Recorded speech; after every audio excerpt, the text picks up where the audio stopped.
8 नवंबर 2016 को Indian government ने demonetisation announce किया और 500 और 1000 के पुराने नोटों को बैन कर दिया और उसके बदले में 2000 के और 500 के नए नोटों को इशू किया गया। Break the grip of corruption and black money, we have decided that the 500 rupee and 1000 rupee currency notes presently in use will no longer be legal tender from midnight to night.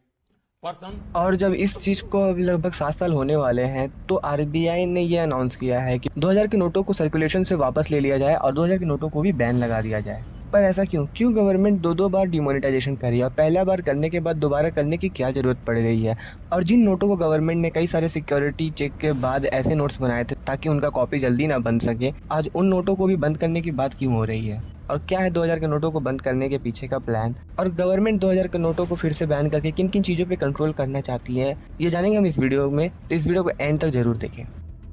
जब 2016 में government ने demonetisation किया था तब उन लोगों का यही प्लान था कि जितने भी लोगों के पास ब्लैक मनी बड़े बड़े नोटों में रखा हुआ है उन्हें वापस बाहर निकाला जा सके और जितने भी मनी लॉन्ड्रिंग होते हैं और नकली नोट्स मार्केट में है उन सभी को ख़त्म किया जा सके। और जब डिमोनेटाइजेशन हुआ तो गवर्नमेंट ने 500 और 2000 के नए नोटों को लॉन्च किया था और नए नोटों में 2000 के नोट को लाने का रीज़न यही था कि पब्लिक को ज़्यादा सहूलियत हो कि जल्दी से जल्दी जितना भी उनका कैश है उनके पास रिटर्न जा सके और ये नोट चेंजिंग का प्रोग्राम जल्दी से जल्दी खत्म हो सके, इसलिए एक बड़े नोट को लॉन्च किया गया था। और उसी समय से ये डिस्कशन चल रहा था ये जो 2000 का नोट है ये ज़्यादा दिन तक नहीं रखने का है और इस समय के बाद इसे भी बैन कर दिया जाएगा। और ऐसा ही आरबीआई ने 2018 में करना शुरू कर दिया। आरबीआई ने 2000 के नोटों की प्रिंटिंग 2018 में ही बंद कर दी और उसके बाद अब जाकर के आरबीआई ने ये अनाउंस किया है कि अब से 2000 के नोटों को सर्कुलेशन से हटा देंगे और ऐसा उन लोगों ने क्लीन नोट पॉलिसी के अंडर किया है। अब क्लीन नोट पॉलिसी क्या होती है वो भी मैं आपको बता दूं। तो क्लीन नोट पॉलिसी का सीधा मतलब यही होता है कि बैंक और फाइनेंशियल इंस्टीट्यूशन को ये कहा जाता है कि जितने भी सर्कुलेशन में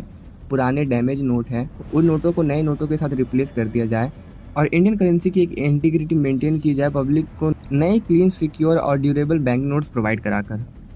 और साथ ही साथ काउंटर फिटिंग यानी कि नकली नोट के मार्केट में आने के रिस्क को भी कम किया जा सके। और जैसा कि मैंने बताया कि ऑफिशियल्स का पहले ही से ये प्लान था कि 2000 के नोटों को बंद कर दिया जाए और आरबीआई ने 2019 में 2000 के नोटों की प्रिंटिंग को बंद कर दिया था। और ऑफिशियल्स का भी ये कहना भी है कि जितने भी 2000 के नोट है वो ज़्यादातर आम पब्लिक के पास हैं ही नहीं, ज़्यादातर वो नोट बड़े बड़े लोगों ने काले धन के रूप में छुपा कर रखे हुए हैं और आम पब्लिक के पास सिर्फ छोटे नोट 100, 500 और 200 के नोट्स अवेलेबल हैं। इसीलिए उन लोगों का कहना है कि 2000 के नोटों को बैन करने के कारण वो काला धन वापस बाहर आ सकता है और इसीलिए आरबीआई ने इन 2000 के नोटों को वापस लेने का ऐलान कर दिया गया है। आरबीआई का कहना है कि 23 मई से इन नोटों को चेंज कर सकते हैं आप अपने बैंक में जाकर के 30 सितंबर तक, और 30 सितंबर के बाद ये नोट इनवैलिड हो जाएंगे और आप इन नोटों का कहीं पर भी यूज़ नहीं कर सकते हैं और एक बार में आप सिर्फ 20,000 रुपये ही एक्सचेंज कर सकते हैं बैंक में जाकर के। तो हो सकता है कि इन तरीक़ों से काला धन वापस से बाहर आए, पर अभी इस प्लान में गवर्नमेंट कितना सक्सेसफुल होगी वो तो वक्त ही बताएगा।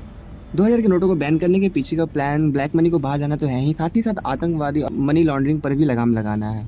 क्योंकि पहले जहां पर 500 और 1000 के नोटों से मनी लॉन्ड्रिंग की जाती थी और आतंकवादियों को फंडिंग की जाती थी, अब वो 2000 के नोटों से करी जाने लगी है। तो अब 2000 के नोट बैन होने के बाद ज़्यादातर चांसेस है कि इन चीज़ों पर भी काफ़ी ज़्यादा लगाम लगेगा